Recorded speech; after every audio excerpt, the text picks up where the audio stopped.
வணக்கம். வாங்க சமைக்கலாம். இன்னைக்கு என்ன நம்ம சமைக்க போறோம் அப்படின்னா, பட்டாணி உருளை மசாலா. இது ரொம்ப சூப்பரா இருக்கும். இது சப்பாத்தி, தோசை, இட்லி, சுட சாதம் எல்லாத்துக்குமே சூப்பர் சைட் டிஷ்ஷா இருக்கும். வாங்க இது எப்படி செய்யணும்னு பார்ப்போம். அதற்கு முன்னாடி நம்ம சேனலை சப்ஸ்கிரைப் பண்ணிட்டு பக்கத்துல இருக்க பெல் பட்டனை அழுத்தி வச்சுக்கோங்க. இப்போ முதல்ல ஒரு வாணலி எடுத்துக்கோங்க. வாணலி எடுத்துட்டு அதில் ஒரு 4 ஸ்பூன் எண்ணெய் விட்டு 1/2 ஸ்பூன் சோம்பு, 2 பட்டை, 3 லவங்கம், 2 பிரிஞ்சி இலை அது போட்டு அது நல்லா வெடித்ததும் அதில் ஒரு 1/4 கிலோ அளவுக்கு வெங்காயம், ஒரு 3 பச்சை மிளகாய் கீரி போட்டு ரெண்டையும் நல்லா மூடி போட்டு வதக்கி எடுத்துக்கோங்க. வதக்கி எடுத்துட்டு கூட ஒரு 2 ஸ்பூன் அளவுக்கு இஞ்சி பூண்டு பேஸ்ட்டு அதையும் போட்டு அந்த இஞ்சி பூண்டோட பச்சை வாசனை போகிற அளவுக்கு அதை நல்லா வதக்கி கொடுங்க. அது நல்லா வதங்கி வரும் பொழுது 2 பழுத்த தக்காளி அதையும் கட் பண்ணி கூட சேர்த்துக்கங்க. சேர்த்து நல்லா கலந்து கொடுங்க. நல்லா கலந்து கொடுத்து வெங்காயம், தக்காளி எல்லாமே வந்து நல்லா குழஞ்சி வரணும். அது மாதிரி நல்லா குழஞ்சி வர அளவுக்கு வதக்கிட்டு கூட நம்ம ஏற்கனவே ஒரு 3 விசில் போட்டு வேக வச்சு வச்சுருக்க உருளைக்கிழங்க சின்ன சின்ன பீஸாக கட் பண்ணி போட்டுக்கோங்க. அதோட பட்டாணியும் சேர்த்து பச்சை பட்டாணியும் சேர்த்து நம்ம வேக வச்சுருக்கோம். முதல்ல உருளைக்கிழங்கை போட்டு அது ஒரு நிமிஷம் நல்லா வதக்கி கொடுங்க. அது வதங்கின பிறகு அந்த பச்சை பட்டாணியையும் சேர்த்து வதக்கிக்கோங்க.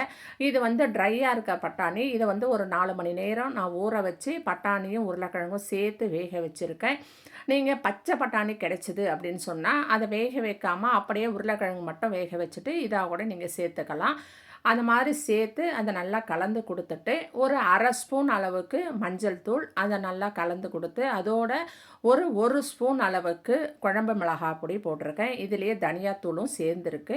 அதையும் போட்டு அதை நல்லா ஒரு நிமிஷம் கலந்து கொடுங்க. நல்லா கலந்து கொடுத்துட்டு ஒரு ஸ்பூன் அளவுக்கு உப்பு அதுக்கு, அதாவது நான் வந்து இந்த கிரேவி வந்து ஒரு 1/2 கிலோ அளவுக்கு செய்கிறேன். அதுக்கு நான் ஒரு ஸ்பூன் அளவுக்கு உப்பு கலந்துருக்கேன். உப்பு கலந்துட்டு தேவையான அளவு தண்ணியும் வந்து கொஞ்சம் திட்டமாக விட்டுக்கோங்க. இது கிரேவி பதத்தில் நம்ம செய்ய போகிறோம். அதனால் இது வந்து தண்ணி திட்டமாக விட்டு நல்லா கலந்து கொடுங்க.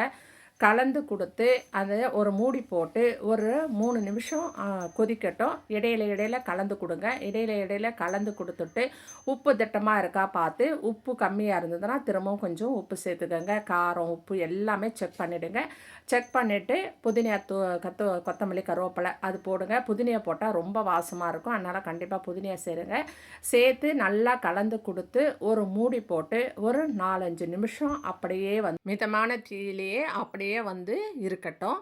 அதுக்கப்புறமா நீங்கள் எடுத்து அதை நீங்கள் பரிமாறுங்க. தோசை, இட்லி, சப்பாத்திக்கெல்லாம் இது ரொம்ப சூப்பராக இருக்கும். கண்டிப்பாக ஒரு முறை இதை ட்ரை பண்ணி பாருங்கள்.